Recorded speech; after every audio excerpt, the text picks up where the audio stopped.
السلام عليكم ورحمة الله وبركاته. بسم الله الرحمن الرحيم. الحمد لله رب العالمين. والصلاة والسلام على رسوله الكريم وعلى آله وصحبه أجمعين. أما بعد. Bismillah ar-Rahman ar-Rahim. Dear brothers and sisters, welcome back to another edition of Wednesday Q&A. We ask Allah subhanahu wa ta'ala to accept. And if you have any questions, once again, please send me a message at mufti@islamstl.org, or you can send a question through our app, inshallah. So a few questions that we have, inshallah, this week that we'll go over. The first question is about the aspect of vomiting breaking wudu. A person is asking, does vomiting break wudu? So the short answer to this is that wudu will be invalidated by vomiting what is considered a mouthful or more. And what a mouthful is described as from a Shari'i standpoint is that quantity which cannot be withheld without undue difficulty. Now, the question may come that why is it a mouthful? Why not less than a mouthful? Because isn't that considered impurity or whatever it may be, right? Now, the reason of breaking wudu in general, when we're talking just wudu in general, is the emittance of a najasa or impurity in general, right? So any emittance of a najasa or impurity that comes out from the body, that breaks the wudu. Now, vomit, it tends to come from the stomach. Now, some scholars, they mention that vomit comes from the stomach, vomit that emerges from the stomach, it bursts forth with full force when it ejects from the stomach. And what it does is then it fills the entire mouth. So it is with such vomit that wudu is considered broken, as the vomit is now mixed with impurities that were residing in the stomach. The fuqaha, they have identified that from the stomach downwards, the body's digestive system and the waste disposal system begins. So they mention vomit that is less than a mouthful does not invalidate wudu, because such vomit is not a full force and is typically from above the stomach. So as such, they say that it is not mixed with impurities, generally speaking. So therefore, they consider only a mouthful or more as that which breaks wudu. The second question that we have, a person asked, do we have to read a few ayats of Quran after doing sajdatul tilawa, or can I go straight into ruku? So basically what they're saying is that if you read an ayah of sajdatul tilawa and you go straight into sajda, you do your sajdatul tilawa, now you stand up again, do you have to read a few more verses of Quran, or can you just stand up from your sajdatul tilawa and then go straight into ruku without reciting anything? So the scholars mention that it is considered as disliked going immediately into ruku without reciting anything whatsoever. It is best that one recites either a few short verses or a longer verse from the Quran, inshallah, and then perform the ruku. But if a few verses were not recited and one did go straight into ruku, it's not going to invalidate the salah. There's just some slight dislike that is within it. Okay, what are some of the desirable acts to be done before nikah and after the nikah? Or I think more so they're asking in terms of during the nikah, what are the desirable actions? So there are several desirable actions for the nikah ceremony itself, including sunan. One thing that's mentioned is that it's better that the nikah ceremony takes place on a Friday.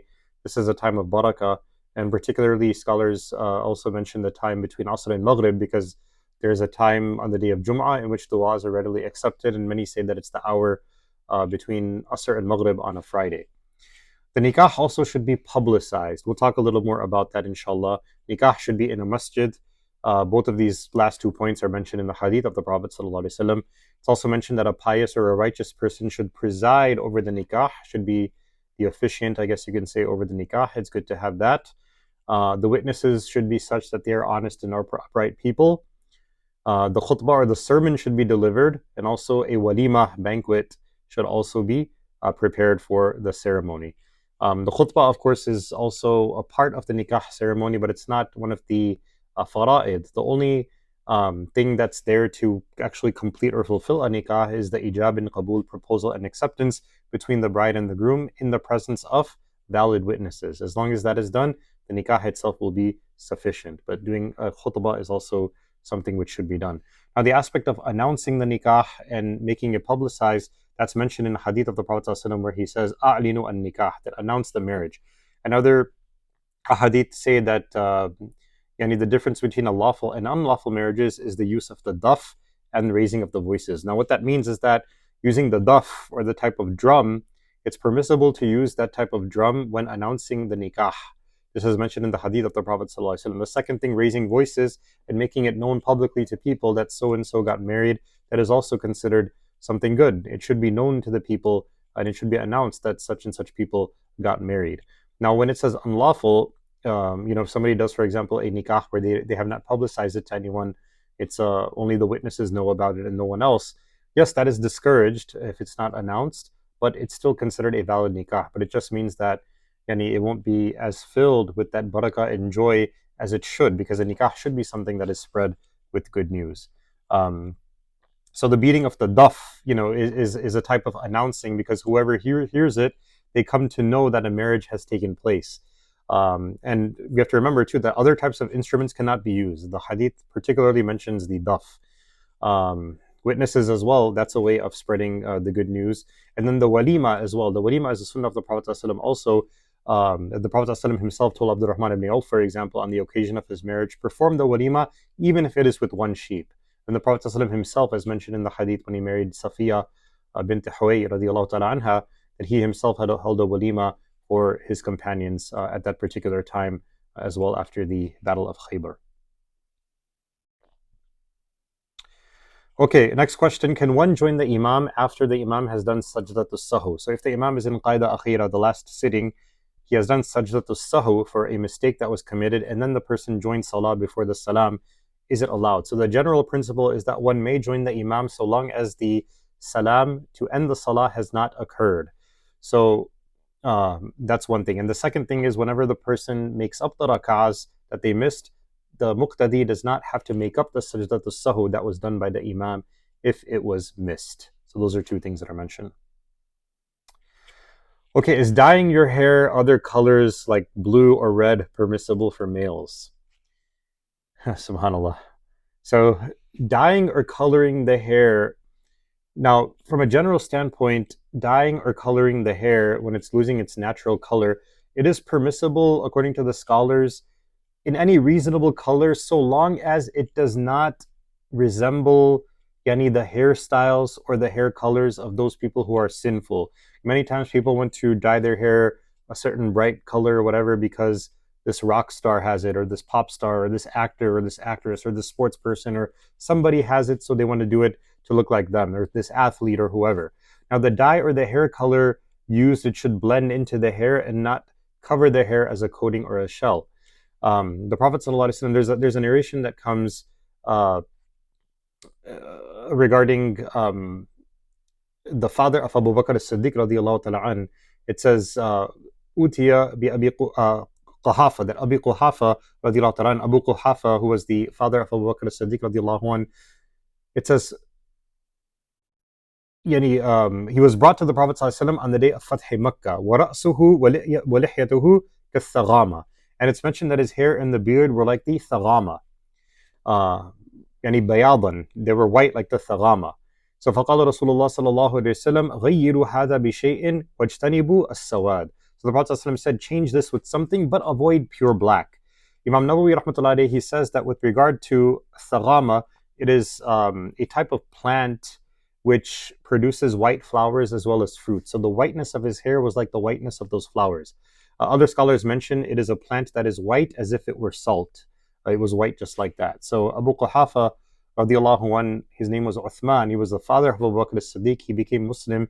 He accepted Islam on the day of Fath Makkah. So the Prophet ﷺ is saying that change this or dye it with something, but avoid pure black. There's also rulings that mention that one should not use the pure black color, but other colors, even dark brown, is valid to use, and that's permissible.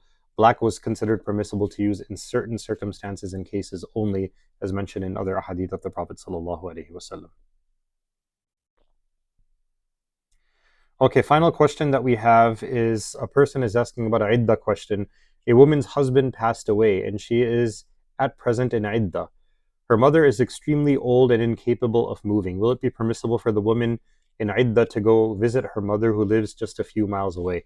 So the answer is that during iddah, leaving the home from a scholarly standpoint, is only allowed Islamically for a necessity.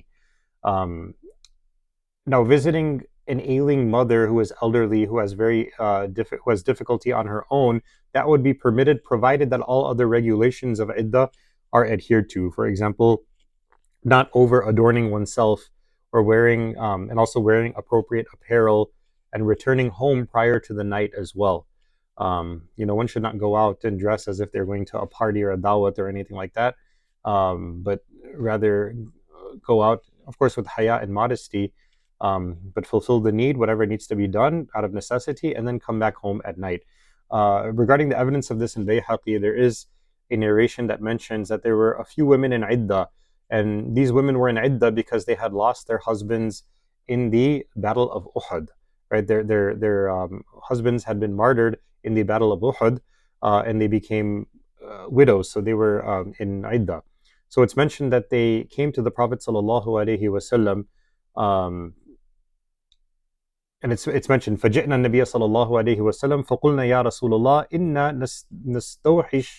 إنا نستوحش بالليل فنبيت عند إحدانا فإذا أصبحنا تدبرنا إلى بيوتنا. They say that we feel alone in the night time, so we stay with one another, and in the morning we return home early. So the Prophet sallallahu alaihi wasallam, he stated to them and he said to them,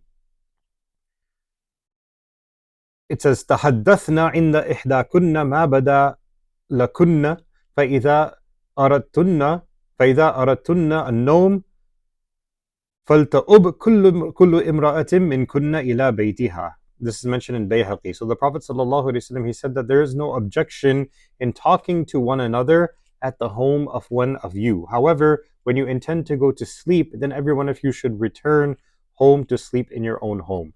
So during the daytime, if they go and if they speak to one another, it is fine. But at nighttime, they should go back home and they should sleep in their own home. So this is what the Prophet ﷺ said, and that is the matter of the ruling in the iddah of death, as mentioned in this narration of the Prophet sallallahu alaihi wasallam. So inshallah, that's it for this week. We just had a few. We will end there today, inshallah. Again, if you have any questions, please feel free to send a message, and some will be answered, inshallah, on Wednesdays. Wa jazakumullahu khairan. Assalamu alaikum wa rahmatullahi ta'ala wa barakatuh.